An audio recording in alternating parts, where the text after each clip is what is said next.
വചന ധ്യാനത്തിലേക്ക് കടക്കാം. നമുക്ക് വായിക്കാം. വെളിപ്പാട് പുസ്തകം 11-ാം അധ്യായം അതിൻ്റെ 5-ാമത്തെ വാക്യം.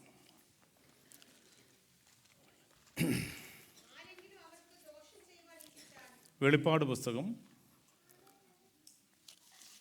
11-ാം അധ്യായം അതിൻ്റെ 15-ാമത്തെ വാക്യം.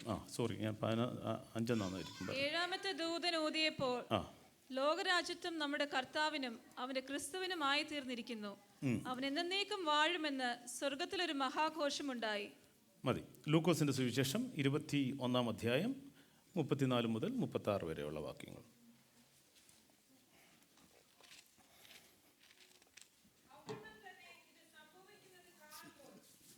അതല്ലല്ലോ, അതായിരുന്നോ? നിങ്ങളുടെ ഹൃദയം അതിഭക്ഷണത്താലും മദ്യപാനത്താലും ഉപജീവന ചിന്തകളാലും ഭാരപ്പെട്ടിട്ട് ആ ദിവസം നിങ്ങൾക്ക് പെട്ടെന്ന് കണി പോലെ വരാതിരിപ്പാൻ സൂക്ഷിച്ചുകൊള്ളുവേൻ. അത് സർവ്വഭൂതലത്തിലും വസിക്കുന്ന ഏവർക്കും വരും. ആകയാൽ ഈ സംഭവിപ്പാനുള്ള എല്ലാറ്റിനും ഒഴിഞ്ഞു പോകുവാനും മനുഷ്യപുത്രന്റെ മുമ്പിൽ നിൽപ്പാനും നിങ്ങൾ പ്രാപ്തരാകേണ്ടതിന് സദാകാലവും ഉണർന്നും പ്രാർത്ഥിച്ചും കൊണ്ടിരിപ്പേൻ. മതി. സ്തോത്രം. വെളിപ്പാട് പുസ്തകം 11-ാം അധ്യായം അതിൻ്റെ 15-ാമത്തെ വാക്യം. ഏഴാമത്തെ ദൂതൻ ഊതിയപ്പോൾ ലോകരാജ്യത്വം നമ്മുടെ കർത്താവിനും അവൻ്റെ ക്രിസ്തുവിനും ആയിത്തീർന്നിരിക്കുന്നു. അവൻ എന്നേക്കും വാഴും എന്ന് സ്വർഗത്തിൽ ഒരു മഹാഘോഷം ഉണ്ടായി. എല്ലാ ദൈവമക്കളും ശ്രദ്ധിച്ചിരിക്കണം, ആരും ശബ്ദിക്കരുത്. കുഞ്ഞുങ്ങൾ, ഹലോ, കുഞ്ഞുങ്ങളാരും, ഫ്രണ്ടിലിരിക്കുന്ന കുഞ്ഞുങ്ങളാരും ശബ്ദം ഉണ്ടാക്കരുത്. ബാക്കിലിരിക്കുന്ന കുഞ്ഞുങ്ങളും സംസാരിക്കരുത്, ആരും സംസാരിക്കുക. എല്ലാവരും ശ്രദ്ധിച്ചിരിക്കണം. കാരണം വളരെ ഡെപ്തുള്ള ഒരു വിഷയമാണ് നമ്മൾ ചിന്തിക്കാൻ പോകുന്നത്, മനസ്സിലാക്കേണ്ട ഒരു വിഷയം, ഈ കാലഘട്ടത്തിൽ നമ്മൾ അറിഞ്ഞിരിക്കേണ്ട ഒരു വിഷയം സംസാരിക്കാൻ പോകുന്നത്.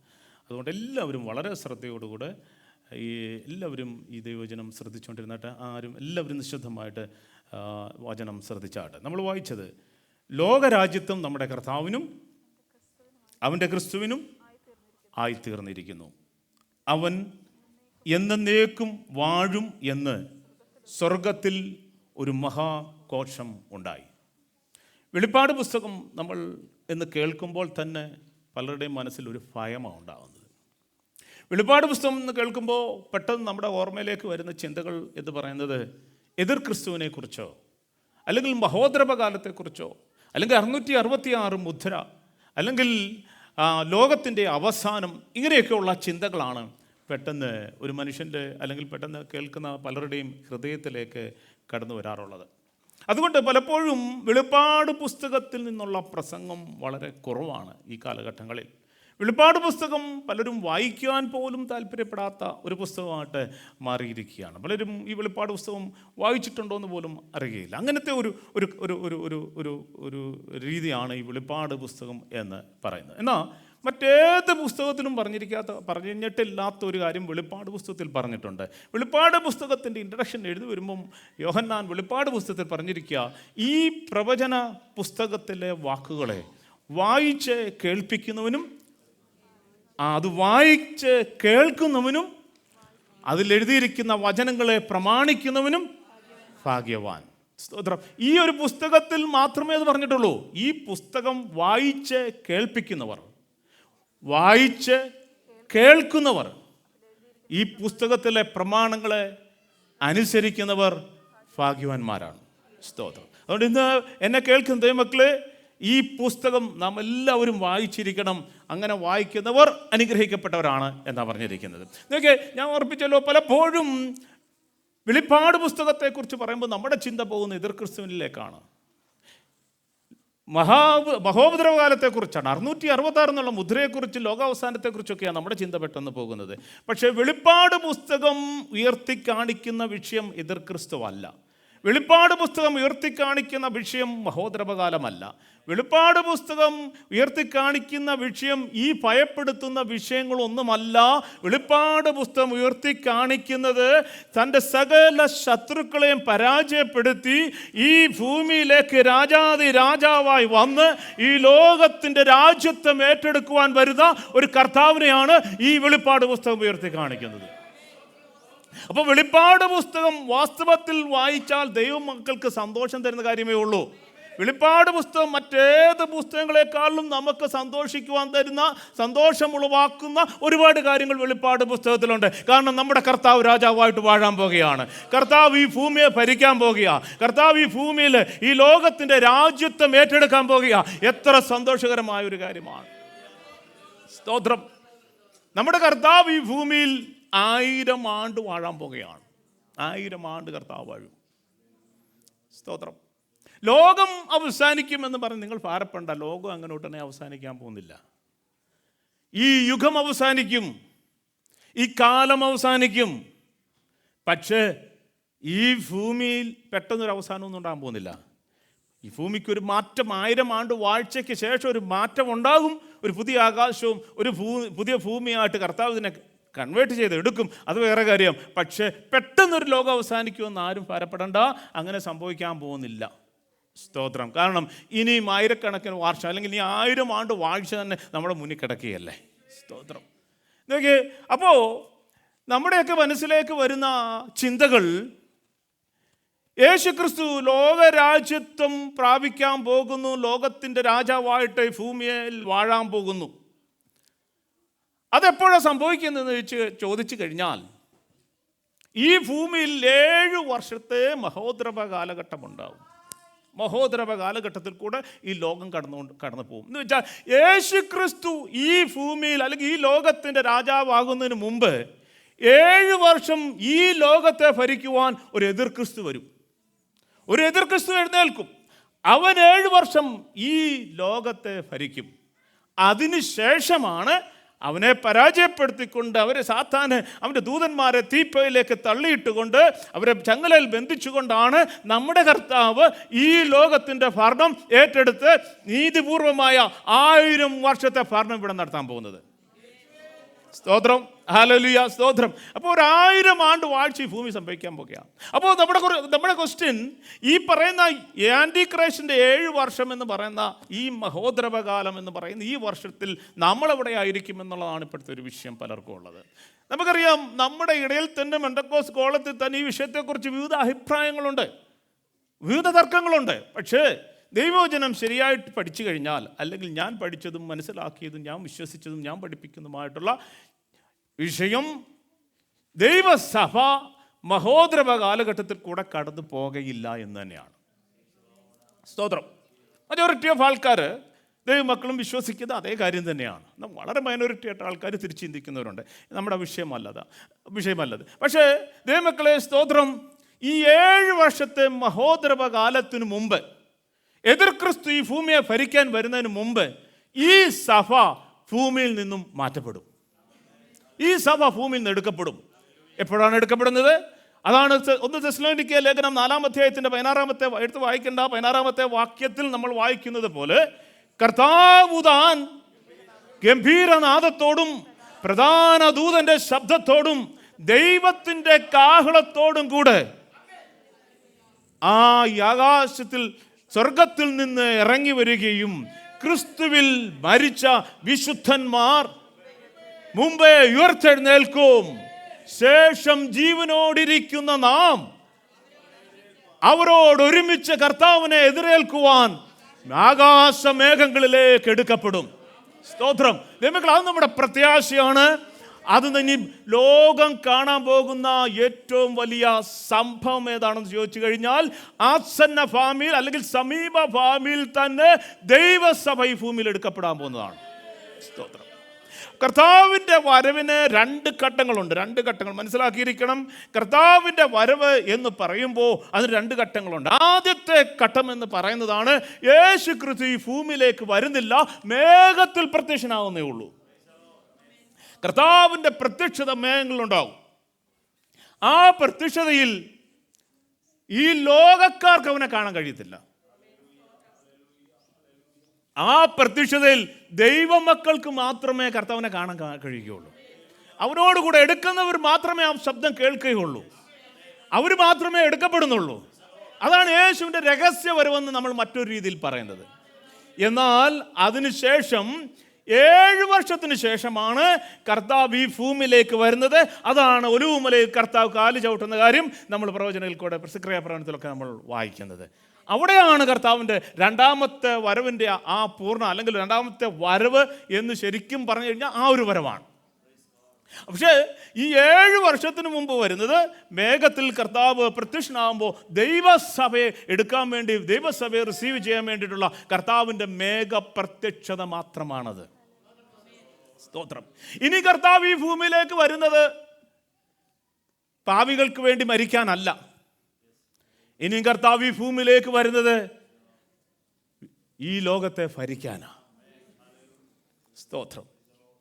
വെളിപ്പാട് പുസ്തകത്തിൽ യോഹന്നാൻ കാണുന്ന യേശു ക്രിസ്തു തോളിലേക്ക് തല ചായ്ച്ച് കൈകാലുകളിൽ ആണിയടിച്ച് ശരീരം മൊത്തം രക്തം വാർന്നൊലിപ്പിച്ച് നഗ്നനായി കിടക്കുന്ന ഒരു യേശുവിനെ അല്ല. വെളിപ്പാട് പുസ്തകത്തിൽ യോഹന്നാൻ കാണുന്ന യേശു ആരാണ്? 7 പൊൻ നിലവിളക്കുകളെയും നിലവിളക്കുകളുടെ നടുവിൽ നിലയങ്കി ധരിച്ച് മാറത്ത് പൊൻകച്ച കെട്ടിയവനായി മനുഷ്യപുത്രനോട് സദൃശനായ ഒരുവനെയാണ് യോഹന്നാൻ കാണുന്നത്. സ്തോത്രം. അവന്റെ തലയും തലയിലെ മുടിയും പഞ്ഞി പോലെ ഹിമത്തോളം വെള്ളയാണ്. അവന്റെ കണ്ണുകൾ അഗ്നിജാലയ്ക്കൊത്തതാണ്. അവന്റെ കാല് ഉലയിൽ ചുട്ടുപഴുപ്പിച്ച വെള്ളോട്ടിന് സദൃശമാണ്. അവന്റെ ശബ്ദം പെരുവെള്ളങ്ങളുടെ ശബ്ദമാണ്. അവന്റെ വലം കൈയിൽ 7 നക്ഷത്രം പിടിച്ചിരിക്കുന്നു. ആ രാജാവായി വരുന്ന ഒരു ക്രിസ്തുവിനെയാണ് വെളിപ്പാട് പുസ്തകം ഉയർത്തി കാണിക്കുന്നത്. അതുകൊണ്ട് നമ്മുടെ കർത്താവ് ഇനിയും വരുന്നത് ഈ ലോകത്തെ ഭരിക്കാനാണ്. കർത്താവ് ഒറ്റയ്ക്കല്ല വരുന്നത്. കർത്താവ് വരുമ്പോൾ കർത്താവിനോട് കൂടെ ഈ ഭൂമി എടുക്കപ്പെട്ട, അല്ലെങ്കിൽ കർത്താവിനോട് കൂടെ തൻ്റെ വിശുദ്ധന്മാരുമായി ഒരുമിച്ച കർത്താവ് ഭൂമിയിലേക്ക് വരുന്നത്. ഈ മഹോദ്രവകാലം കഴിഞ്ഞാണ് യേശു വരുന്നത് എന്ന് പറയാം, അല്ലെ സഭ എടുക്കപ്പെടുന്നത് എന്ന് പറയുമ്പോൾ ഒരു കുഴപ്പമുണ്ട്. എന്ന് വെച്ചാൽ സഭ മഹോദ്രവകാലത്തിൽ കൂടെ കടന്നു പോകും. അതിനുശേഷമാണ് യേശു ക്രിസ്തുവിൻ്റെ പ്രത്യക്ഷതയും കർത്താവിൻ്റെ രണ്ടാമത്തെ വരുമെന്ന് പറയുമ്പം ഒരു വിഷയമുണ്ട്. എന്താണെന്നറിയാമോ? അങ്ങനെയാണ് സംഭവിക്കുന്നതെങ്കിൽ സഭ മേളോട്ട് പോകുന്നു, ഉടൻ തന്നെ താഴോട്ടും വരുന്നു. അതല്ലേ? എന്നാൽ പിന്നെ ഇങ്ങനെയൊരു മേളോട്ട് താഴോട്ടും പോകേണ്ട കാര്യമില്ല, ഒരുമിച്ച് പോന്നാൽ പോരായിരുന്നു. അപ്പോൾ വാസ്തവത്തിൽ ലോജിക്കായിട്ട് പോലും നമ്മൾ ചിന്തിച്ചാൽ 7 വർഷത്തിന് ശേഷമാണ് വിശുദ്ധന്മാരുമായിട്ട് കർത്താവ് ഈ ഭൂമിയിലേക്ക് വരുന്നത്. ഓക്കെ, 1000 ആണ്ട് വാഴ്ചയ്ക്ക് വേണ്ടി. അപ്പോൾ നമ്മൾ പറഞ്ഞു വന്നത്, അപ്പോൾ കർത്താവ് ഇനിയും ഈ ലോകത്തിൻ്റെ രാജ്യത്വം ഏറ്റെടുത്തുകൊണ്ടാണ് ഈ ഭൂമിയിലേക്ക് വരാനായിട്ട് പോകുന്നത്. അതിനെന്താ ഉറപ്പ്? എന്താ നിങ്ങൾക്ക് ചോദിക്കുക? എന്താണ് കർത്താവ് ഇനി ഇങ്ങനെയൊക്കെ സംഭവിക്കും, കർത്താവിന് രാജാവായിട്ട് ഭൂമി വരും, ലോക രാജ്യത്വം ഏറ്റെടുക്കും എന്നൊക്കെ പറഞ്ഞാൽ, ഒരു രാജാവായിട്ട് കർത്താവ് വരും എന്നൊക്കെ പറഞ്ഞാൽ അതിൻ്റെയൊക്കെ ഉറപ്പെന്താണ്? എങ്ങനെ അതിനെ ഉറപ്പിക്കാം എന്ന് ചോദിച്ചു കഴിഞ്ഞാൽ, ഞാനിവിടെ ഇരിക്കുന്ന ഒരു കുഞ്ഞിനോട് പറയാം, മോനെ വിളിച്ചിട്ട് പറയാം, നീ ഓസ്ട്രേലിയയുടെ പ്രൈം മിനിസ്റ്റർ ആവുമെന്ന് ഞാൻ അവനോട് പ്രവചിക്കാൻ വന്നിരിക്കട്ടെ. അപ്പോൾ ഇവൻ പ്രൈം മിനിസ്റ്റർ ആകുമെന്ന് ഞാൻ പ്രവചിച്ചു കഴിയുമ്പോൾ നിങ്ങൾക്ക് വിശ്വസിക്കാം, വിശ്വസിക്കാതിരിക്കാം. പക്ഷേ ഇതിൻ്റെ അകത്തൊരു ഉറപ്പ് എപ്പോഴുണ്ടോയെന്ന് അറിയാമോ? ഈ കുഞ്ഞ് വളരണം, നല്ല വിദ്യാഭ്യാസം ഉണ്ടാകണം, അവൻ പൊളിറ്റിക്കലിലൊക്കെ ഇൻവോൾവ്മെൻ്റ് ഉണ്ടാകണം. ഇത്രയൊക്കെ സാഹചര്യം വന്നു കഴിയുമ്പോൾ നമ്മൾ പറയും, അന്ന് പറഞ്ഞ പ്രവചനം ശരിയാണ്, ഇവൻ പ്രൈം മിനിസ്റ്റർ ആവുക തന്നെ ചെയ്യും, അല്ലേ? അത്രയും എന്ന് വെച്ചാൽ അതിനുള്ള എല്ലാ സാഹചര്യങ്ങളും ഒരുങ്ങിക്കഴിഞ്ഞപ്പോൾ നമുക്ക് ഉറപ്പിക്കാൻ പറ്റുമോ നടക്കുമെന്ന് എന്ന് പറയുന്നത് പോലെ ദൈവമക്കളെ, നമ്മുടെ കർത്താവ് രാജാവായി ഈ ഭൂമിയിലേക്ക് വരാനുള്ള സാഹചര്യങ്ങളെല്ലാം ഒരുങ്ങിയിരിക്കുകയാണ്. അതിൻ്റെ പ്രധാനപ്പെട്ട ഒരു തെളിവ് ഞാൻ നിങ്ങളോട് പറയാം. ഞാൻ ഈ പറയുന്ന പ്രസംഗം 1947 മുമ്പായിരുന്നുവെങ്കിൽ ആർക്കും വിശ്വസിക്കാൻ കഴിയത്തില്ല. കാരണം അന്ന് ഇസ്രായേൽ എന്ന് പറയുന്ന ഒരു രാജ്യം ഈ ഭൂമിയിലില്ല. നമ്മുടെ മാപ്പിൽ ഇസ്രായേൽ എന്ന് പറയുന്ന ഒരു രാജ്യം മാപ്പിൽ അടയാളപ്പെടുത്തിയിട്ടില്ല. യഹൂദന്മാർ ലോകത്തിൻ്റെ നാനാ വശങ്ങളിൽ, നാനാ ഇടങ്ങളിൽ അഭയാർത്ഥികളെപ്പോലെ കടന്നുപോയി, അടിമകളായിട്ട് അഭയാർത്ഥികളായി കഷ്ടത അനുഭവിച്ച്, പീഡനം അനുഭവിച്ച്, ഉപദ്രവിക്കപ്പെട്ട് കഴിഞ്ഞുകൊണ്ടിരിക്കുന്ന ഒരു വലിയ കാലഘട്ടമായിരുന്നു. എന്നാൽ ഇന്ന് ഞാൻ ഇവിടെ നിന്ന് ഇത് വിളിച്ചു പറയുമ്പോൾ ഇത് വിശ്വസിക്കുവാൻ ആരും മടി കാണിക്കേണ്ട. ഇന്ന് ഇസ്രായേൽ എന്ന് പറയുന്നത് സ്വന്തമായിട്ട് രാജ്യമുള്ളവരെന്ന് തന്നല്ല, ചുറ്റുമുള്ള രാജ്യങ്ങളെക്കാൾ മാത്രമല്ല ലോകരാജ്യങ്ങളെ മുഴുവൻ എടുത്താൽ അതിലൊരു വൻ ശക്തിയായിട്ട് ഇസ്രായേൽ വളർന്നു കഴിഞ്ഞു.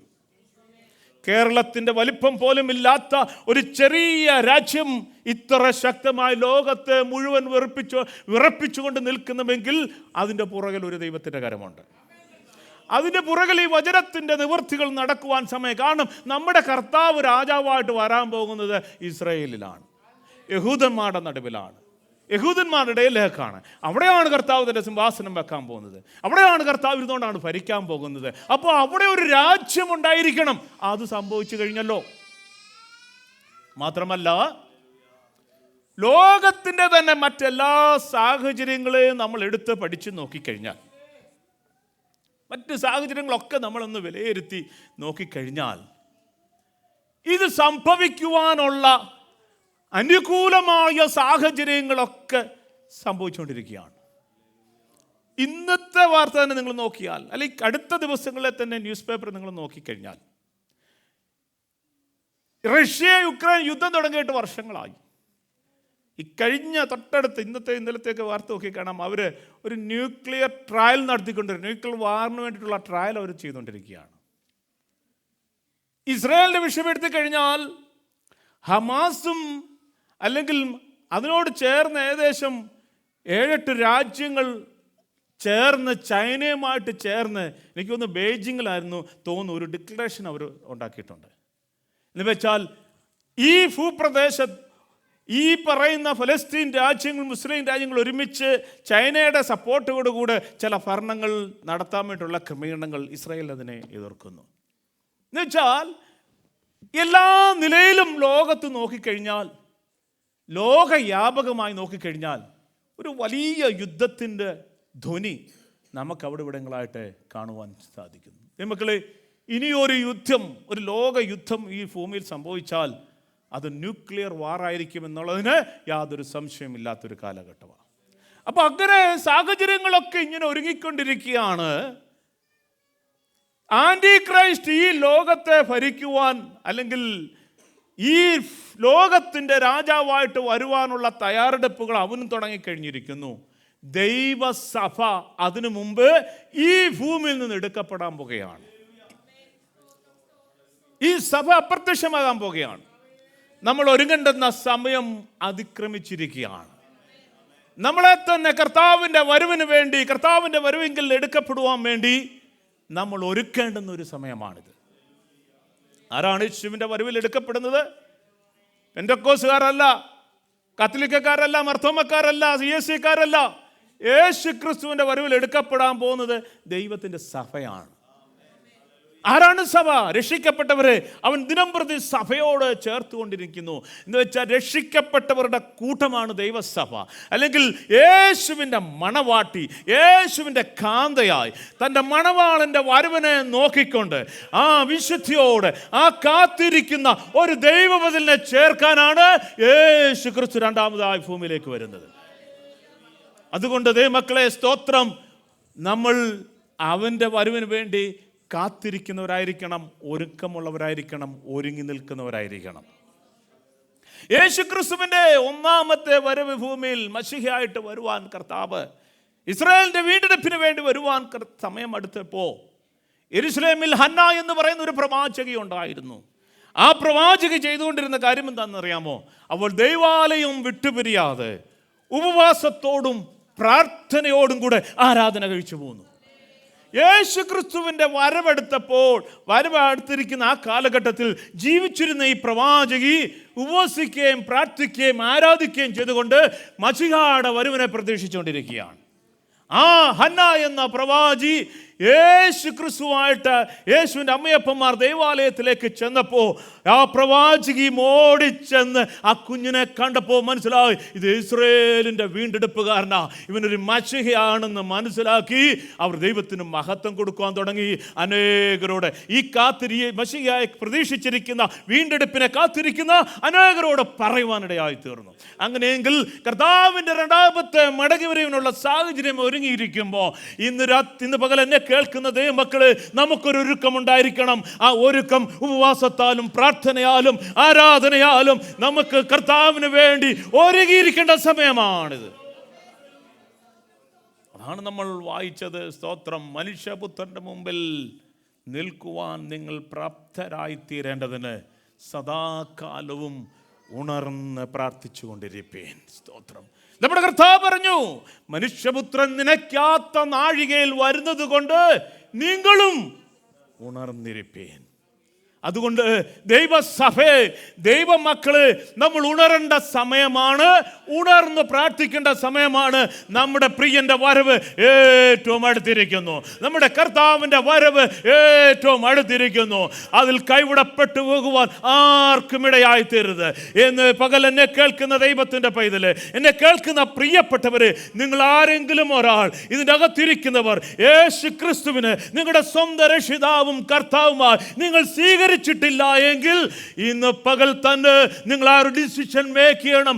ക്രിസ്തുവിന് വായ് കൊണ്ട് ഏറ്റുപറയുകയും അവന് മരിച്ചവരുടെ ഇടയിൽ നിന്ന് ഉയർത്തെഴുന്നേൽപ്പിച്ചുവെന്ന് ഹൃദയം കൊണ്ട് വിശ്വസിക്കുകയും ചെയ്യുന്നവൻ രക്ഷിക്കപ്പെടും. സ്തോത്രം. രക്ഷിക്കപ്പെട്ട തൻ്റെ സഭയെ, രക്ഷിക്കപ്പെട്ട തൻ്റെ കൂട്ടത്തെ ചേർക്കുവാൻ കാത്തിരിക്കുന്ന ദൈവമക്കളെ ചേർക്കുവാനാണ് യേശു ക്രിസ്തു ഇനിയും വരാൻ പോകുന്നത്. അപ്പോൾ ഇതൊക്കെ എങ്ങനെ സംഭവിക്കും എന്നാണല്ലോ നമ്മൾ ഈ ചോദിച്ചു വന്ന ചോദ്യം. ഇതിനൊക്കെയുള്ള ഉറപ്പെന്താണെന്നാണല്ലോ നമ്മൾ ചോദിച്ചത്. ഞാൻ പറഞ്ഞല്ലോ, അതിനുള്ള ഒന്നാമത്തെ ഉറപ്പ് രാഷ്ട്രീയപരമായി ഒരു സാഹചര്യം ഒരുങ്ങിക്കൊണ്ടേയിരിക്കുന്നു. എല്ലാ നിലവാരത്തിലും അതിനുള്ള സാഹചര്യം ഒരുങ്ങിക്കൊണ്ടിരിക്കുകയാണ്. എന്ന് വെച്ചാൽ ഇനിയും ലോകത്തിൽ സംഭവിക്കാനുള്ള വിഷയം എന്ന് പറയുന്നത് യഹൂദൻ്റെ വീണ്ടെടുപ്പാണ്. യഹൂദൻ്റെ വീണ്ടെടുപ്പ് നടന്നിട്ടില്ല. കാരണം റോമാലേഖനത്തിൽ നമ്മൾ വായിക്കുന്നു, ജാതികളുടെ പൂർണ്ണ സംഖ്യ ചേരുവോളം ഇസ്രായേലിന് അംശമായി കാഠിന്യം ഭവിച്ചിരിക്കുന്നു. സ്തോത്രം. നമുക്കറിയാം, ദാനിയേൽ പ്രവചനം നമ്മൾ പഠിച്ചതാണ്. കുറച്ച് പേരെങ്കിലും പഠിച്ചിട്ടുണ്ടല്ലോ. ദാനിയേൽ പ്രവചനം പഠിച്ചപ്പോൾ നമ്മൾ ദാനിയേലിൻ്റെ 70 ആഴ്ചവട്ടക്കാലത്തെക്കുറിച്ച് നമ്മൾ പഠിച്ചു. 70 ആഴ്ചക്കാലം, 70 ആഴ്ചവട്ടക്കാലം യഹൂദനുള്ള ബന്ധത്തിൽ 70th വീക്സ് ഓഫ് പ്രൊഫസി. ആ 70th വീക്സ് ഓഫ് പ്രൊഫസിയിൽ 69 ആഴ്ചവട്ടക്കാലത്തെ പ്രവചനങ്ങളും ഈ ഭൂമിയിൽ നിറവേറ്റപ്പെട്ട് കഴിഞ്ഞു. 69നും 70നും ഇടയിലുള്ള ഒരു കാലഘട്ടമാണ് സഭാ കാലഘട്ടം എന്ന് പറയുന്നത്. ഇനിയും നിവർത്തിക്കപ്പെടുവാൻ ഒരേ ഒരാഴ്ചയേ ഉള്ളൂ. ആ ഒരേ ഒരാഴ്ച എന്ന് പറയുന്നതാണ് 7 വർഷം. ഈ 70 വർഷം, ഈ 70 ആഴ്ചവട്ടത്തെ പ്രൊഫസിയും അത് യഹൂദിന് വേണ്ടി മാത്രമുള്ളതാണ്. അങ്ങനെയെങ്കിൽ അവസാനത്തെ ഒരാഴ്ച എന്ന് പറയുന്നത്, അല്ലെങ്കിൽ അവസാനത്തെ ഈ 7 വർഷം എന്ന് പറയുന്നത് യഹൂദൻ കുത്തിയെങ്കിലേക്ക് നോക്കുവാനുള്ള ഒരു സാഹചര്യം ഒരുക്കുന്ന 7 വർഷമാണ്. അത് അവനും ദൈവവുമായിട്ടുള്ള ചില ഇടപെടലുകളുടെ കാലഘട്ടമാണ്. അതിനു മുമ്പ് ഈ ദൈവസഭ ഈ ഭൂമിയിൽ നിന്ന് എടുക്കപ്പെടും. അതുകൊണ്ട് ദൈവമക്കളെ, അതിനുള്ള സാഹചര്യങ്ങൾ ഈ ലോകത്തിൽ ഒരുങ്ങിക്കൊണ്ടേയിരിക്കുകയാണ്. നോക്കിയ സ്തോത്രം. എന്താണ് ഇതിന് ഉറപ്പ്? യേശു ക്രിസ്തുവിൻ്റെ രാജ്യത്വത്തെക്കുറിച്ച് ഒരുപാട് പേര് പ്രവചിച്ചിട്ടുണ്ട്. പഴയ നിയമ പ്രവാചകന്മാർ ഈ വിഷയം പ്രവചിച്ചിട്ടുണ്ട്. പുതിയ നിയമത്തിൽ സുവിശേഷങ്ങളിൽ പ്രവചിച്ചിട്ടുണ്ട്. മാത്രമല്ല, വെളിപ്പാട് പുസ്തകത്തിലും മറ്റു ബുക്കുകളിലൊക്കെ യേശു ക്രിസ്തുവിൻ്റെ രാജ്യത്വത്തെക്കുറിച്ചുള്ള പ്രവചനങ്ങളുണ്ട്. 1-2 പ്രവചനങ്ങൾ നിങ്ങൾ വേഗത്തിൽ വായിച്ചേ, സമയം മുന്നോട്ട് പോകുന്നതുകൊണ്ട് വേഗം എടുത്താട്ടെ. ലൂക്കോസിൻ്റെ സുവിശേഷം, കർത്താവിൻ്റെ ജനന സമയത്ത് ദൂതൻ യേശുവിനെ കുറിച്ച് പറയുന്നൊരു പ്രവചനമാണ്. ലൂക്കോസിൻ്റെ സുവിശേഷം 1-ാം അധ്യായം അതിൻ്റെ 32-33 വാക്യങ്ങൾ.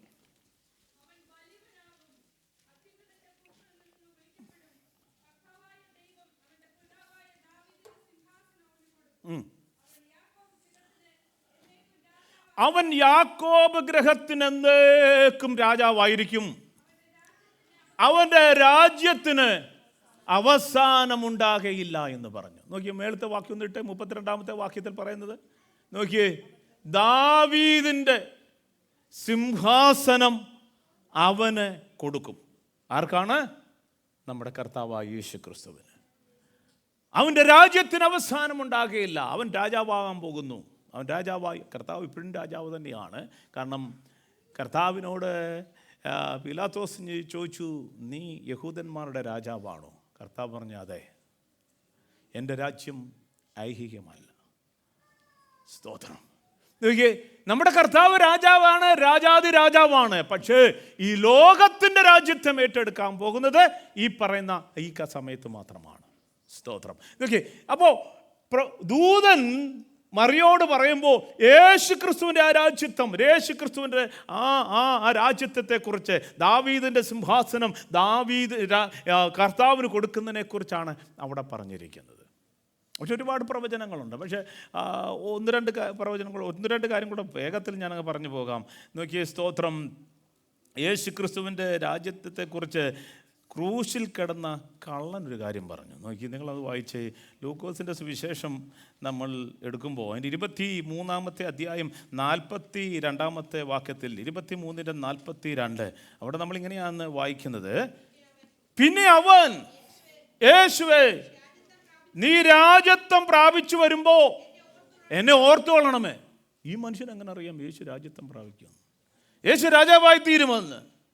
നോക്കി, രണ്ടുപേരാ യേശുവിനോട് കൂടെ ഇടത്തും വലത്തുമായിട്ട് കടന്നത്.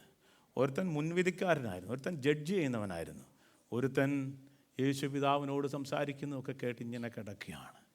യേശുവിൻ്റെ അരികിൽ കിടന്ന് അവന് മനസ്സിലായി ഇവനൊരു മശിഹയാണ്, ഇവൻ രാജാവാണ്. അവൻ ആ വെളിപ്പാട് അവനുണ്ടായപ്പോൾ അവൻ വിളിച്ചു പറഞ്ഞു, യേശുവേ, നീ രാജ്യത്വം പ്രാപിച്ചു വരുമ്പോൾ എന്നെ ഓർത്തുകൊള്ളണമേ. സ്തോത്രം. Praise Lord. അപ്പോൾ ക്രൂശിൽ കിടന്ന കള്ളനും വിളിച്ചു പറഞ്ഞു, യേശു രാജ്യത്വം പ്രാപിക്കാൻ പോകുന്നു, യേശു രാജാവായി തീരാൻ പോകുന്നു. ദൈവമക്കളെ, സ്തോത്രം. അപ്പോൾ പുതിയ നിയമ ഭാഗങ്ങളൊക്കെ നമ്മൾ എടുത്തു നോക്കുമ്പോൾ ഒരുപാട് പ്രവചനങ്ങൾ യേശുവിൻ്റെ രാജ്യത്വത്തെക്കുറിച്ച് പറഞ്ഞിട്ടുണ്ട്. മാത്രമല്ല, നമുക്കറിയാം പഴയ നിയമ പ്രവാചകന്മാരുടെ പ്രവചനങ്ങളും ഒരുപാട് ഭാഗത്ത് പറഞ്ഞിട്ടുണ്ട്. യേശു ക്രിസ്തു ഈ ഭൂമിയിൽ ജനിക്കുന്നതിനും 700 വർഷങ്ങൾക്ക് മുമ്പ് ജീവിച്ചിരുന്ന പ്രവാചകനാണ് യെശയ്യാ പ്രവാചകൻ. യെശയ്യാ പ്രവാചകൻ യേശു ക്രിസ്തു എവിടെ ജനിക്കുമെന്നും എങ്ങനെ ജനിക്കുമെന്നും എവിടെ വളരുമെന്നും യേശുവിൻ്റെ ശുശ്രൂഷ എന്താണെന്നും യേശു എങ്ങനെ മരിക്കുമെന്നും യേശുവിൻ്റെ അവസാനം ഉയർത്തെഴുന്നേൽപ്പ് എന്താണെന്നും യേശുവിൻ്റെ രാജ്യത്വം വരെയുള്ള കാര്യങ്ങൾ യെശയ്യാ പ്രവാചകൻ പ്രവചിച്ചു. അതിനെന്തെങ്കിലും മാറ്റം ഉണ്ടായിട്ടുണ്ടോ? ബേത്ലഹേമിൽ യേശു ജനിക്കുമെന്ന് യെശയ്യാ പ്രവാചകൻ പ്രവചിച്ചെങ്കിൽ അതങ്ങനെയല്ലേ സംഭവിച്ചത്? ദാവീദിന്റെ ഗോത്രത്തിൽ നിന്നുണ്ടാവുമെന്ന് പറഞ്ഞപ്പോൾ അങ്ങനെയല്ലേ സംഭവിച്ചത്? യഹൂദ ഗോത്രത്തിൽ നിന്നാണ് യേശു വരുന്നത് പറഞ്ഞപ്പോൾ അങ്ങനെയല്ലേ സംഭവിച്ചത്? നസ്രയത്തിലാണ് യേശു വളർന്നതെന്ന് പറഞ്ഞപ്പോൾ അങ്ങനെയല്ലേ സംഭവിച്ചത്? അപ്പോൾ ഈ പറഞ്ഞ പ്രവചനങ്ങളെല്ലാം വാക്കിനോ പുള്ളിക്കോ മാറ്റമില്ലാതെ ഒന്നൊന്നായി നിറവേറപ്പെട്ടിട്ടുണ്ട് എങ്കിൽ ഇനിയും നിറവേറ്റപ്പെടുവാനുള്ള ഈ പ്രവചനവും സഭയുടെ ഉൽപ്രാപണവും യേശു ക്രിസ്തുവിൻ്റെ രാജ്യത്വവും അധികം താമസിയാതെ നടക്കാൻ പോകുകയാണ്. ഞാൻ ഈ വിഷയം പഠിച്ചപ്പോൾ ആ പ്രവചനങ്ങളിലെ കൊച്ചു കാര്യങ്ങൾ പോലും നമുക്ക് വെച്ചായിട്ട് തോന്നാം, പക്ഷെ ചെറിയൊരു കാര്യം പോലും നിവൃത്തിയാകാതിരുന്നില്ല.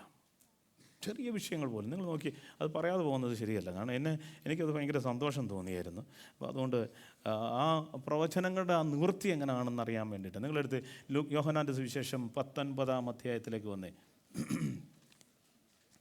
19-ാം അധ്യായം അതിൻ്റെ 32-ാമത്തെ വാക്യം വായിച്ചേ. ആകയാൽ പടയാളികൾ വന്ന് ഒന്നാമത്തെ കള്ളൻ്റെയും അവനോടുകൂടെ ക്രൂശിക്കപ്പെട്ട മറ്റവൻ്റെയും കാലൊടിച്ചു. അവർ യേശുവിന്റെ അടുക്കൽ വന്നു. അവൻ മരിച്ചുപോയി എന്ന് കാണുകയാൽ അവന്റെ കാൽ ഒടിച്ചില്ല. നിങ്ങൾക്കറിയാമോ, അതൊരു പ്രവചന നിവൃത്തിയായിരുന്നു.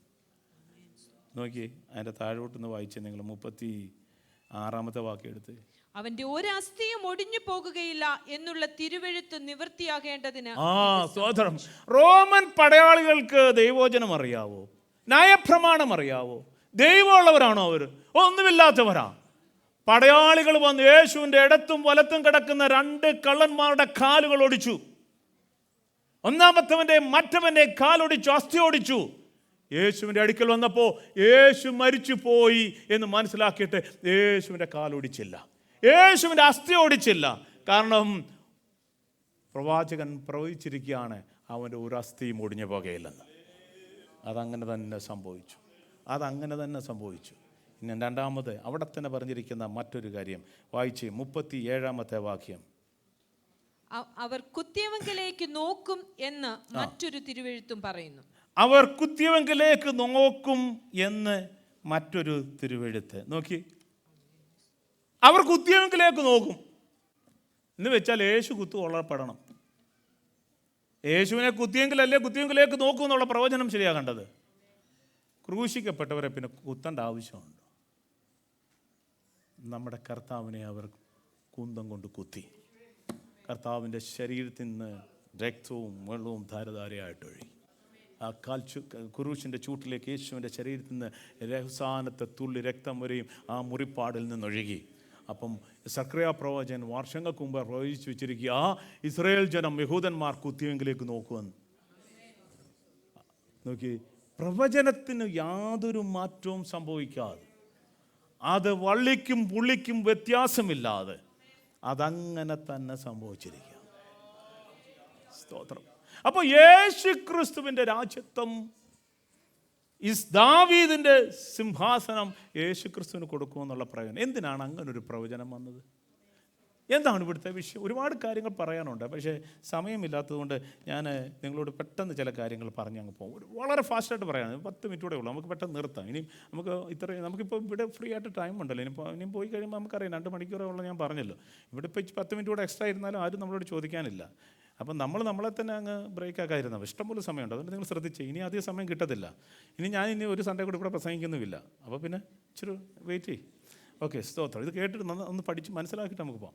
നോക്കിയേ, സ്തോത്രം. യേശുക്രിസ്തുവിൻ്റെ രാജ്യത്വത്തെക്കുറിച്ച് പഴയ നിയമം മുതൽ പറഞ്ഞു വന്നിരിക്കുക. ദൈവം മനുഷ്യനെ ഏദൻ തോട്ടത്തിൽ സൃഷ്ടിച്ചിട്ട് മനുഷ്യരോട് പറഞ്ഞു, സകലത്തിന്മേലും വാഴാൻ പറഞ്ഞു. സകല സൃഷ്ടിയുടെ മേലും വാഴാൻ പറഞ്ഞു. എന്ന് വെച്ചാൽ വാഴുക എന്ന് പറഞ്ഞാൽ ഭരിക്കുക എന്നല്ലേ, രാജാക്കന്മാരല്ലേ വാഴുന്നത്. അപ്പം മനുഷ്യനെ ദൈവം രാജാവാക്കിയത്, ഭൂമിയുടെ മേൽ വാഴാൻ മനുഷ്യർക്ക് അധികാരം കൊടുത്തു. പക്ഷെ പാപം ചെയ്ത മനുഷ്യൻ എന്ത് സംഭവിച്ചു? ആ അധികാരം പിശാചിന് ഹാൻഡ് ഓവർ ചെയ്തു. പിശാചിനെ നമ്മൾ ആരെ അനുസരിക്കുന്നോ അവർക്ക് ദാസന്മാരാണ്. നമ്മൾ ആരെ അനുസരിക്കുന്നോ ആ അനുസരിക്കുന്നവർക്ക് അവർ നമ്മുടെ യജമാനന്മാരാണ്. അപ്പം അങ്ങനെ ഈ ഭൂമിയുടെ രാജ്യത്വം, ഈ ലോകത്തിൻ്റെ രാജ്യത്വം കൈമാറ്റം ചെയ്യപ്പെട്ടു സാത്താന്. എന്നാൽ ദൈവം സകല മനുഷ്യരുടെ ഇടയിൽ നിന്ന് ദൈവത്തിന് ഒരു രാജ്യത്വം, ഈ ഭൂമിയിൽ ദൈവരാജ്യം സൃഷ്ടിക്കുവാൻ, ദൈവം ഭരിക്കുന്ന ഒരു രാജ്യത്വം ഈ ഭൂമിയിൽ സൃഷ്ടിക്കുവാൻ ദൈവത്തിന് അന്നൊരു പദ്ധതി ഉണ്ടായിരുന്നു. അങ്ങനെയാണ് ദൈവം അബ്രഹാമിൻ്റെ തലമുറയിൽ നിന്നൊരു ജനത്തെ ദൈവത്തിന് വേണ്ടി വേർതിരിച്ചിട്ട് അവരെ ദൈവത്തിൻ്റെ രാജ്യത്വമാക്കി മാറ്റി, അവരെ ദൈവത്തിൻ്റെ പുരോഹിതന്മാരാക്കി മാറ്റി, അവരെ ദൈവത്തിൻ്റെ പ്രജകളാക്കി മാറ്റി, അവരെ മിസ്രൈമിൽ നിന്നും കനാൻ ദേശത്തേക്ക് കൊണ്ടുവന്നിട്ട് ദൈവം അവരുടെ രാജാവായിട്ട് അവരെ ഭരിക്കുകയായിരുന്നു. അവർക്ക് രാജാവില്ലായിരുന്നു. അവർക്ക് ന്യായാധിപന്മാർ മാത്രമായിരുന്നു അവരെ ഭരിച്ചുകൊണ്ടിരുന്നത്. അവർക്ക് രാജാവില്ലായിരുന്നു. അവരുടെ രാജാവെന്ന് പറയുന്നത് ദൈവമായിരുന്നു. എന്നാൽ ഇസ്രായേൽ മക്കൾക്ക് ഒരു ദിവസം ഒരു ആഗ്രഹം. അവരൊന്ന് ശമൂവേൽ പ്രവചൻ്റെ അടുക്കൽ ചെന്നിട്ട് പറഞ്ഞു, ജാതികൾക്ക് രാജാവ് ഉള്ളതുപോലെ ഞങ്ങൾക്കൊരു രാജാവിനെ വാഴിച്ചു തരണം.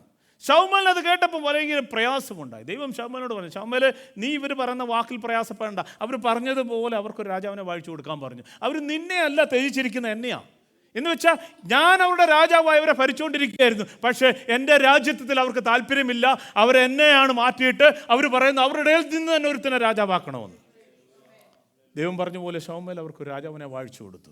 അപ്പോൾ തന്നെ ദൈവം പറഞ്ഞു, നിങ്ങൾ ആ രാജാക്കന്മാരെ ഭരിക്കേണ്ടവരും അവർ പറയുന്നത് അനുസരിക്കേണ്ടവരും അവരെ എന്ത് ചെയ്താലും അതിന് പുറകെ പോകേണ്ട കുറേ കണ്ടീഷൻസൊക്കെ ദൈവം പറഞ്ഞു. അതൊക്കെ അങ്ങനെ തന്നെ സംഭവിച്ചു. എന്താ സംഭവിച്ചെന്നറിയാമോ?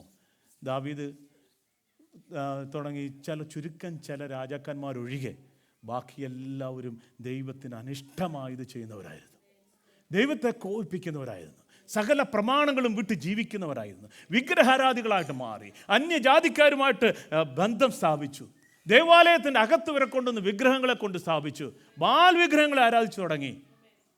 ദൈവം ഈ ജനത്തെ ശിക്ഷിച്ചു. ദൈവം ഇവരുടെ രാജ്യത്വം എടുത്തു കളഞ്ഞു.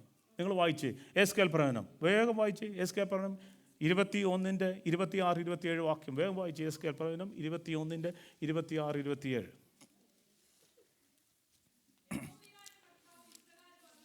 യഹോവയായ കർത്താവ് ഇപ്രകാരം അരുളി ചെയ്യുന്നു, ഞാൻ മകുടം നീക്കി. നോക്കി, നിങ്ങൾ ശ്രദ്ധിക്കണേ. യഹോവയായ കർത്താവ് ഇപ്രകാരം അരുളി ചെയ്യുന്നു, ഞാൻ മകുടം നീക്കി കിരീടം എടുത്തു കളയും. അതങ്ങനെ ഇരിക്കുകയില്ല. ഞാൻ താണതിനെ ഉയർത്തുകയും ഉയർന്നതിനെ താഴ്ത്തുകയും ചെയ്യും. ഞാൻ അതിന് ഉന്മൂലനാശം, അടുത്ത വാക്യം, ഉന്മൂലനാശം ഉന്മൂലനാശം വരുത്തും. അതിനവകാശമുള്ളവൻ വരുവോളം അതില്ലാതെ ഇരിക്കും. അവന് ഞാൻ അത് കൊടുക്കും. എന്താണെന്ന് മനസ്സിലായോ? അവന് അടുത്ത വാക്യം, ആദ്യത്തെ വാക്യട്ടെ. അതല്ല എൻ്റെ നെക്സ്റ്റ് വായിച്ചുകൊണ്ടിരിക്കുന്നുണ്ട്. ഓക്കെ. യഹോവയായ കർത്താവ് പറഞ്ഞു, ഞാൻ മകുടം നീക്കുമെന്ന്, കിരീടം നീക്കും. എന്ന് വെച്ചാൽ ഞാൻ സിംഹാസനം എടുത്ത് മാറ്റാൻ പോകുകയാണ്. ആരുടെ? യഹൂദന്മാരെ ഭരിച്ചുകൊണ്ടിരുന്ന, അല്ലെങ്കിൽ യഹൂദൻ്റെ രാജ്യത്ത് ഞാനിപ്പം തൽക്കാലം മാറ്റാൻ പോകുകയാണ്. എന്നിട്ട് പറയുകയാണ്, അങ്ങനെ ഇരിക്കുകയില്ല, ഞാൻ താണതിനെ ഉയർത്തും. എന്ന് വെച്ചാൽ താണത് ജാതികൾ, ഞാൻ ജാതിയെ ഉയർത്തും. ഉയർന്നത് യഹൂദൻ, അവനെ താഴ്ത്തുകയും ചെയ്യും. എന്നിട്ട് പറയുകയാണ് അടുത്ത വാക്യം, ഞാൻ അതിന് ഉന്മൂലനാശം വരുത്തും. അതിന് അവകാശമുള്ളവൻ വരുവോളം. ആരാണ് അവകാശമുള്ളവൻ? യേശു ക്രിസ്തു, മശിഹ, ഇസ്രായേലിന്റെ വീണ്ടെടുപ്പുകാരൻ, യഹൂദന്റെ രാജാവ്. അതിനവകാശമുള്ളവൻ വരുവോളം അതില്ലാതെ ഇരിക്കും.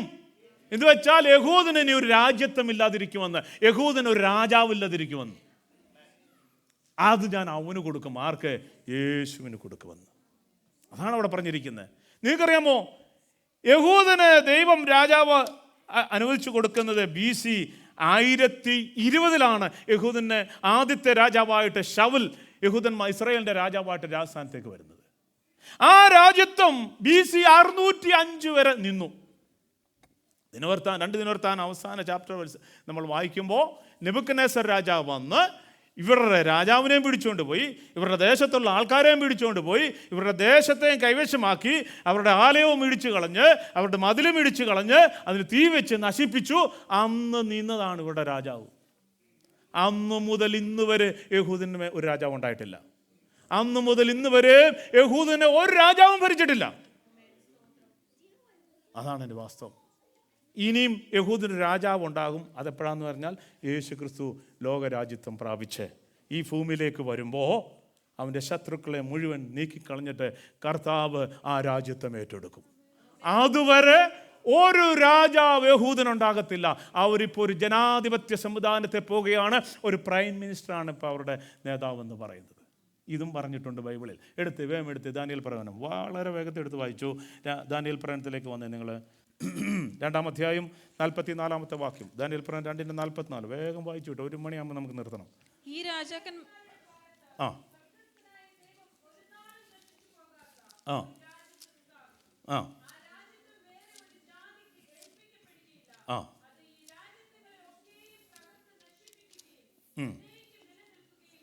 ആ മതി. സ്തോത്രം. നോക്കിയേ, നെബൂഖദ്നേസർ രാജാവ് ഒരു സ്വപ്നം കണ്ടു. ഒരു ബിംബം, ഒരു പ്രതിമയെ നെബൂഖദ്നേസർ രാജാവ് കാണുകയാണ്. അതിൻ്റെ തല സ്വർണം കൊണ്ട്, അതിൻ്റെ ഓർക്കുന്നൊരു വേറെ, അതിൻ്റെ നെഞ്ചും തോളും ഒക്കെ അല്ലെ, അതിൻ്റെ നെഞ്ചിൻ്റെ ഭാഗം എന്തുകൊണ്ടാ? താമ്രം കൊണ്ടല്ലേ? ശരിയാണോ? പഠിച്ചതല്ലേ? വെള്ളി കൊണ്ടല്ലേ? അതോ താമ്രം വന്നോ? വെള്ളി കൊണ്ട്. അതിൻ്റെ അര വന്നിട്ട് താമ്രം കൊണ്ട്, അതിൻ്റെ കാല് വന്നിട്ട്, അതിൻ്റെ തൊടഭാഗം വന്നിട്ട് ഇരുമ്പ് കൊണ്ട്, അതിൻ്റെ കാൽപാദവും അതിൻ്റെ കാലും വന്നിട്ട് ഇരുമ്പും കളിമണ്ണും കൂടെ ചേർന്നുകൊണ്ട്. നോക്കി, ഇരുമ്പും കളിമണ്ണും കലർന്നതായി കണ്ടതിൻ്റെ താല്പര്യമോ, അവർ മനുഷ്യബീജത്താൽ തമ്മിൽ ഇടകലരുമെങ്കിൽ ഇരുമ്പും കളിമണ്ണും തമ്മിൽ ചേരാതിരിക്കുന്ന പോലെ അവർ തമ്മിൽ ചേരുകയില്ല. എന്ന് വെച്ചാൽ പെട്ടെന്ന് പറഞ്ഞു പോകാം, സമയമില്ലാത്തതുകൊണ്ട് പറഞ്ഞു പോകാം. നെബൂഖദ്നേസർ രാജാവ് കണ്ടത്, ആദ്യം നെബൂഖദ്നേസർ രാജാവിൻ്റെ സാമ്രാജ്യത്തെക്കുറിച്ച് കണ്ടു. അതിനുശേഷം മേദ്യ പേർഷ്യ സാമ്രാജ്യം, അതിനെക്കുറിച്ച് കണ്ടു. അതിനുശേഷം അവരെ ഗ്രീക്ക് സാമ്രാജ്യം അവരെ വരുന്നു, അത് കണ്ടു. അതിനുശേഷം റോമൻ സാമ്രാജ്യത്തിലേക്ക് വന്നു, അതാണ് ഇരുമ്പ്. അതിനുശേഷം വന്നതാണ് ഇരുമ്പും കളിമണ്ണും കൂടെ ചേർന്ന്. അതിൻ്റെ പാദവും കാലും അല്ലെ ഇരുമ്പും കളിമണ്ണും എന്ന് വെച്ചാൽ രണ്ടും കൂടെ ചേരത്തില്ല, എപ്പോൾ വേണേലും ഉടഞ്ഞു പോകാൻ, തകർന്നു എന്ന് വെച്ചാൽ ഒരു ജനാധിപത്യ സംവിധാനത്തിലേക്ക് വരുമെന്ന്. അങ്ങനെ ഇപ്പോൾ സംഭവിച്ചു. ഇന്ന് ഒരു ജനാധിപത്യ സംവിധാനം, ഇരുമ്പും കളിമണ്ണും ചേരാതിരിക്കുന്നത് പോലെ എപ്പോൾ വേണേലും മധ്യസ്ഥ വീഴാം, നിൽക്കാം, ഒരു ഉറപ്പുമില്ലാത്ത ഒരു നിലവാരം. ആ ഒരു സംവിധാനത്തിലേക്ക് വന്നു.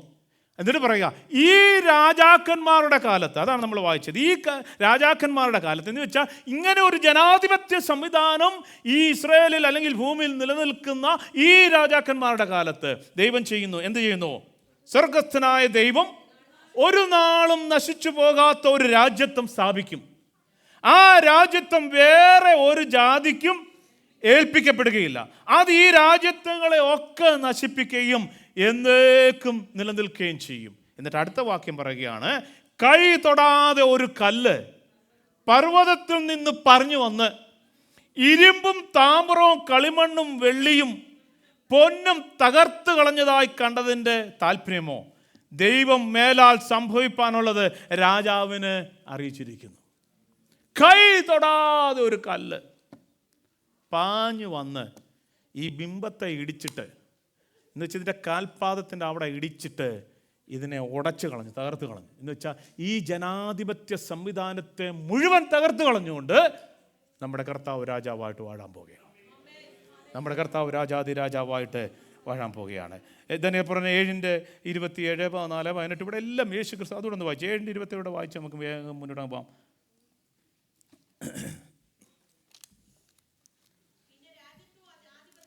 ആ ആ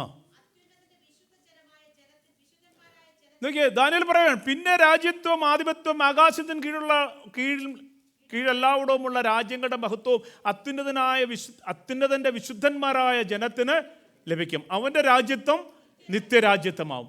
സകല ആധിപത്യങ്ങളും അവനെ സേവിച്ച് അനുസരിക്കും. ഈ ലോകരാജ്യത്വമായി ഇവിടെ ഉണ്ടാകാൻ പോകുന്നു.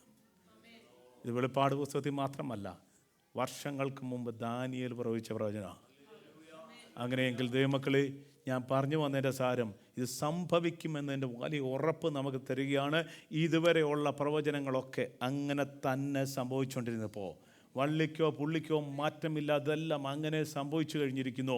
ഇനി സംഭവിക്കാനുള്ളത് കൈ തൊടാതൊരു കല്ല് പാഞ്ഞു വന്നിട്ട് ഈ ഭരണകൂടത്തെ, ഇപ്പോഴത്തെ ഈ സംവിധാനത്തെ മുഴുവൻ തകർത്ത് കളഞ്ഞുകൊണ്ട്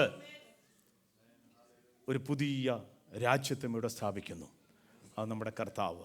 ആ രാജ്യത്വം നമ്മൾ വായിച്ചല്ലോ, അവൻ അത്യുന്നതൻ്റെ വിശുദ്ധന്മാരായ ജനത്തിന് അത് ലഭിക്കും. അവൻ്റെ രാജ്യത്വം നിത്യരാജ്യത്വമാവും.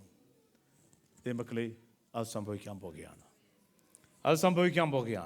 ആ രാജ്യത്വം ഈ ഭൂമി സ്ഥാപിക്കപ്പെടുന്നതിന് മുമ്പ് ഇവിടെ ഒരു ഏക ലോക ഭരണം ആൻറ്റിക്രൈസ്റ്റിൻ്റെ നേതൃത്വം നടക്കും.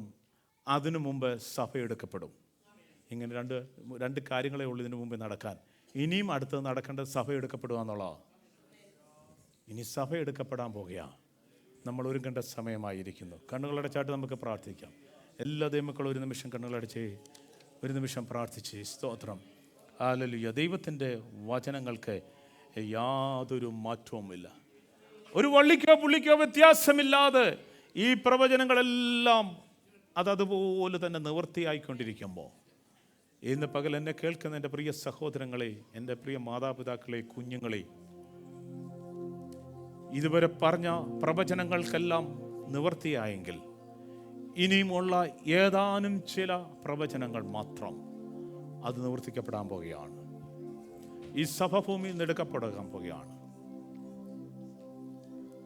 ഇനി ഇവിടെ ദൈവത്തിൻ്റെ മക്കൾക്ക് ഇനിയും ഒരു ന്യായവിധിയില്ല, അല്ലെങ്കിൽ ഒരു ശിക്ഷാവിധി ഇല്ല.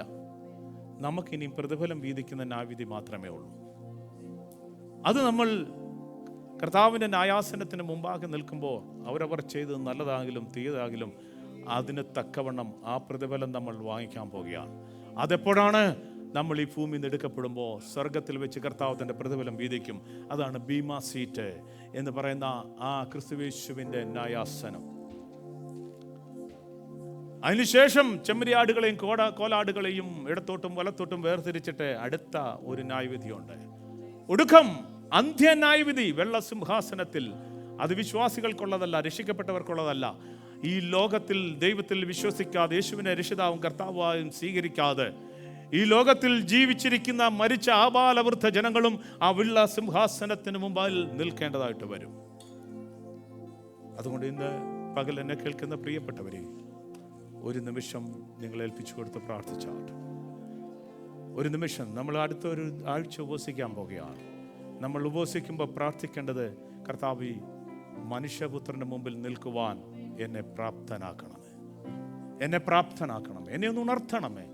എൻ്റെ ആത്മീയമായിട്ടുള്ള എല്ലാ ഉറക്കങ്ങളും മാറ്റി ഒരാത്മീയ ഉണർവ് എൻ്റെ അകത്ത് വ്യാപരിക്കുവാൻ എന്നെ സഹായിക്കണം. ഈ ദിവസങ്ങളിൽ നമുക്കുണ്ടാകേണ്ടതാണ് ദൈവമക്കളെ. ഒരാത്മീകമായ ഉണർവ് നമ്മളിലുണ്ടാകണം, ഒരാത്മീക ചലനം നമ്മളിലുണ്ടാകണം, ഒരാത്മീക ജീവൻ നമ്മളിലുണ്ടായിരിക്കണം, ഒരാത്മീക മാറ്റം നമ്മളിലുണ്ടാകണം, ഒരാത്മീക വളർച്ച നമ്മളിലുണ്ടാകണം. ഈ ഉപവാസ പ്രാർത്ഥന അതിന് നമ്മെ സഹായിക്കാം. നമുക്കൊന്ന് ഒരുങ്ങാനുള്ള ദിവസങ്ങളാണ്. ഒരുങ്ങി കർത്താവിൻ്റെ വരവിന് വേണ്ടി കാത്തിരിക്കുവാനുള്ള ദിവസങ്ങളാണ്. ഇന്ന് ഈ യോഗം പ്രാർത്ഥിച്ച് ആശീർവാദം പറയുന്നതിന് മുമ്പ് കർത്താവ് വന്നെന്നിരിക്കാം. ഇന്ന് നിങ്ങളുടെ ഭവനത്തിൽ നിങ്ങൾ എത്തിച്ചേരുന്നതിന് മുമ്പ് യേശുക്രിസ്തുവിൻ്റെ വരവ് സംഭവിച്ചെന്നിരിക്കാം. അല്ല, അടുത്ത ആഴ്ചയിൽ ഈ ഒരു സഭായോഗം ഇവിടെ കണ്ടെന്ന് വരികയില്ല. അതിനു മുമ്പ് യേശു വന്നെന്നിരിക്കാം. ഒരു വ്യക്തി പോലും നഷ്ടപ്പെട്ടു പോകാനിടയായിത്തീരരുത്. ഒരു കുഞ്ഞു പോലും നഷ്ടപ്പെട്ടു പോകാനിടയായിത്തീരരുത്. ഇത് സംഭവിക്കുന്നത് പെട്ടെന്നാണ്. കണ്ണടച്ച് തുറക്കുന്ന സമയം പോലും വേണ്ടി വരികയില്ല. അത്ര പെട്ടെന്നാണ് വിശുദ്ധന്മാർ ഈ ഭൂമിയിൽ നിന്നും മാറ്റപ്പെടുന്നത്. തിരിഞ്ഞൊന്നുകൂടെ ചിന്തിക്കുവാനുള്ള സമയം ലഭിച്ചെന്ന് വരികയില്ല. പെട്ടെന്ന് ഒന്നുകൂടെ ഒരു മാറ്റത്തിന് വേണ്ടി ആഗ്രഹിച്ച് ചിന്തിക്കാനുള്ള അവസരം പോലും ലഭിച്ചെന്ന് വരികയില്ല. പെട്ടെന്നാണ് ഇത് സംഭവിക്കുന്നത്. പെട്ടെന്നാണ് സംഭവിക്കുന്നത്. രണ്ടുപേർ ഒരു കിടക്കമേൽ കിടക്കും, ഒരാൾ എടുക്കപ്പെടും, ഒരാൾ കൈവിടപ്പെടും. രണ്ടുപേർ ഒരു ഇരകല്ലിൽ ഇടിച്ചുകൊണ്ടിരിക്കും, ഒരാൾ എടുക്കപ്പെടും, ഒരാൾ കൈവിടപ്പെട്ടു പോകും. അതെ, സ്തോത്രം. എപ്പോൾ വേണമെങ്കിലും അത് സംഭവിക്കാം. കള്ളൻ രാത്രിയിൽ വരുന്നത് പോലെ യേശു ക്രിസ്തുവിൻ്റെ വരവ് എപ്പോൾ വേണമെങ്കിലും സംഭവിക്കാം. ഇന്ന് പകൽ ഒരു നിമിഷം പ്രാർത്ഥിച്ചാട്ട്, കർത്താവേ, അങ്ങയുടെ വരവിൽ എടുക്കപ്പെടുവാൻ എന്നെ സഹായിക്കണം. മനുഷ്യപുത്രന്റെ മുമ്പിൽ നിൽക്കുവാനുള്ള പ്രാപ്തി എനിക്ക് തരണമേ. എന്നെ അതിനുവേണ്ടി ഒരുക്കണമേ. ദൈവമക്കളെ, ഇന്ന് നാം ഇവിടെ നിന്ന് എടുക്കപ്പെട്ടാൽ 7 വർഷം കഴിയുമ്പോൾ ഈ സഭ വിശുദ്ധന്മാരുമായിട്ട് അല്ലെങ്കിൽ കർത്താവിനോട് കൂടെ ഭൂമിയിലേക്ക് വീണ്ടും വരും. ഈ ലോകത്തെ ഭരിക്കുവാൻ, ഈ രാജ്യത്തെ ഭരിക്കുവാൻ 1000 ആണ്ട് വാഴ്ചയിലേക്ക്. അതുകൊണ്ട് ഇന്ന് രാത്രി, ഇന്ന് പകൽ പ്രാർത്ഥിച്ചാട്, കർത്താവേ, ഞങ്ങളെ സഹായിക്കണമേ, ഞങ്ങളെ അങ്ങയുടെ വരവിനായി ഒന്ന് ഒരുക്കണമേ. യേശുവിൻ നാമത്തിൽ സംഭവിക്കട്ടെ. ഹല്ലേലൂയ. പരിശുദ്ധ പിതാവേ, ഈ ജനത്തെ അവിടുത്തെ കരങ്ങളിലേക്ക് പരമേൽപ്പിച്ച് പ്രാർത്ഥിക്കുന്നു. കർത്താവ് തന്റെ ജനത്തെ അനുഗ്രഹിക്കണം. മനുഷ്യപുത്രന്റെ മുമ്പിൽ നിൽപ്പാൻ ഞങ്ങൾ പ്രാപ്തരായി തീരുവാൻ, ഞങ്ങളൊന്ന് ഉണർത്തപ്പെടുവാൻ, ഞങ്ങൾ പ്രാർത്ഥിക്കുവാൻ കർത്താവ് ഞങ്ങളെ സഹായിക്കണമേ. അങ്ങയുടെ വരവിന് വേണ്ടി ഒരുങ്ങി കാത്തിരിക്കുവാൻ, പ്രത്യാശയോടെ ജീവിപ്പാൻ ഞങ്ങളെ സഹായിക്കണമേ. വരുന്നൊരാഴ്ച ഞങ്ങളുടെ ഇടയിൽ നടക്കുന്ന ഉപവാസപ്രാർത്ഥന ഏറ്റവും അനുഗ്രഹമായി തീരുവാൻ കർത്താവ് കൃപ ചെയ്യണമേ. ഉപവസിക്കുവാൻ കർത്താവ് തൻ്റെ ജനത്തെ ബലപ്പെടുത്തണമേ. ശാരീരികമായ ആരോഗ്യം, സൗഖ്യം കർത്താവ് കൊടുക്കണമേ. ഞങ്ങൾക്ക് ഒരുമിച്ച് കർത്താവെ ഒന്ന് ഉണർന്ന് ഞങ്ങൾക്ക് കർത്താവിന് വേണ്ടി കാത്തിരിക്കുവാൻ ഈ ഉപവാസ പ്രാർത്ഥന ഇടയാക്കണമെന്ന് പ്രാർത്ഥിക്കുന്നു. അതിനായി ജനത്തെ കർത്താവ് ഒരുക്കണമേ. ഈ ദൈവസഭയെ ഒരുക്കണമേ. അനേക ദൈവസഭകളെ ഒരുക്കണമേ. ഈ രാജ്യത്തുള്ള എല്ലാ ദൈവസഭകളെ അതിനെ ഒരുക്കണമേ. ഞങ്ങളുടെ കുഞ്ഞുങ്ങളെ ഒരുക്കണമേ. ലോകത്തിലുള്ള എല്ലായിടമുള്ള ദൈവസഭകളെ ഉണർത്തണമേ. ആ ഉണർവ് ഇവിടെ സംഭവിക്കട്ടെ കർത്താവേ. അവിടുന്ന് അങ്ങനെ ചെയ്യുന്നതിനായി സ്തോത്രം ചെയ്യുന്നു. അങ്ങയുടെ വരവിനായി ഞങ്ങളെ ഒരുക്കുന്നതിനായി സ്തോത്രം ചെയ്യുന്നു. വലിയ പ്രത്യാശ ഞങ്ങൾക്ക് തരുന്നതിനായി സ്തോത്രം ചെയ്യുന്നു. ഞങ്ങളെ ഒരുമിച്ച് അനുഗ്രഹിച്ചതിനായി സ്തോത്രം. പിതാവിൻ്റെയും പുത്രൻ്റെയും പരിശുദ്ധാത്മാവിൻ്റെ നാമത്തിൽ ഈ ജനത്തെ അനുഗ്രഹിച്ച് പ്രാർത്ഥിക്കുന്നു. ഒരു അനുഗ്രഹമായി തീരട്ടെ. ഞങ്ങളുടെ മടക്ക യാത്രയിലും തിരുസാന്നിധ്യം കൂടെ ഇരിക്കണമേ. വൈകിട്ട് നടക്കുന്ന യോഗവും അനുഗ്രഹമാക്കി തീർത്താട്ടെ. അവിടെ ഞങ്ങളുടെ പ്രാർത്ഥന കേട്ടതിനായി സ്തോത്രം. മഹത്വവും മാനവും പുകഴ്ച ആരാധന എല്ലാം കർത്താവിന് അർപ്പിക്കുന്നു. ഞങ്ങൾക്ക് വേണ്ടി ജീവൻ വച്ച യേശുവിൻ നാമത്തിൽ തന്നെ. ആമേൻ.